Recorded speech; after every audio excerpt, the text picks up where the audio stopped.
In today's lesson, I'm going to show you how to wedge clay. So right here, this is a plaster bat, but you can also wedge on the table in the room, which is a hardy-backer board, and on that hardy-backer board, you can wedge on that. And what it does, it will help take the moisture out of the clay, which is what this plaster bat will do. I have some really nice damp clay. A lot of times you've received clay and it's off of a cube, which is compressed clay from a block. But as you move forward in ceramics, you do want to learn how to wedge clay. I prefer to use what's called the spiral method. In the spiral method, you're actually going to be taking the clay and pushing and turning it so it kind of looks like a conch shell. So this is a pretty large mass of clay. I start with it under my hands and I'm pushing it away from me, pulling back. So it's a push and a pull.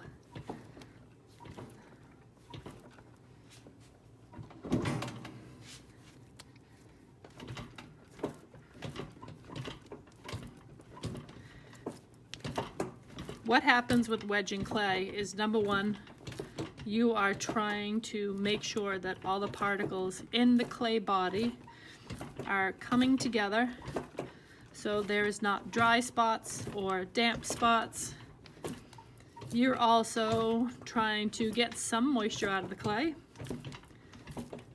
And if there are any air pockets in there, it will help get the air pockets out as well. So you can see as I'm wedging this, it's spiraling like a conch shell. Okay, so it's push and it's a pull. A lot of you might do this when you need dough for pizza dough. Okay, so it's kind of conical. It's great for wheel throwing. This clay is really nice and soft. So if I take the wire tool and I cut it in half, I'm going to notice on the inside the clay is spiraling. Here's a slight air pocket, and that's what I would want to be getting out of there. So normally you're going to wedge soft clay, you know, for quite a bit, like a minute or two. So it's a push and a pull.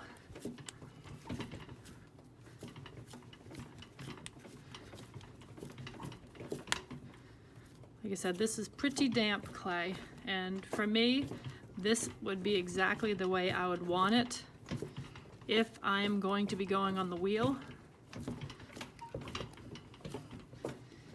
This could also be used well for coils, but I would not use it for slab building.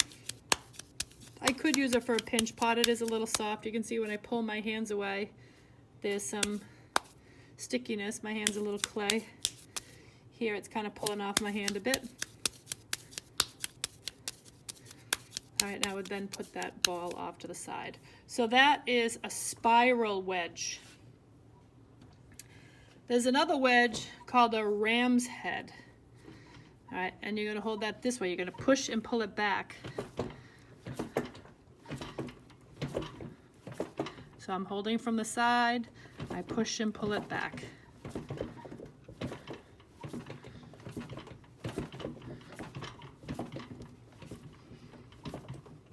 So what's going to happen when you're done, it pretty much looks like it could be a ram's head, okay, from the side.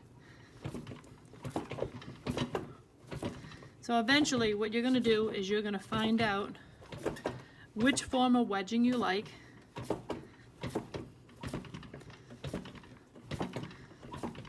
If I were to take, let me see, I'm going to grab a little button and show you. Here's a button. All right, if I were to push the clay in, here it is. All right, watch what happens. It's going to spiral around.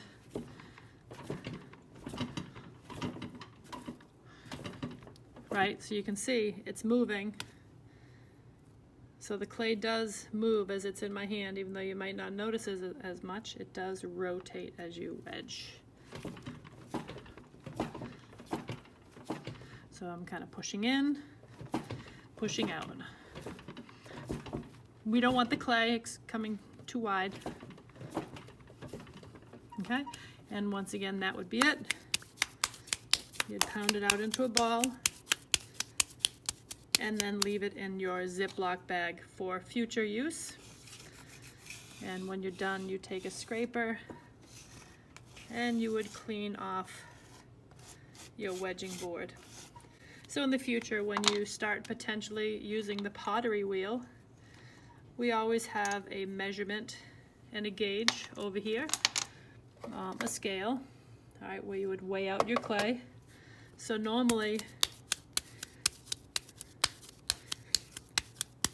at the beginning of the year, we always tell you you're going to start with something a little larger than a baseball, but smaller than a softball.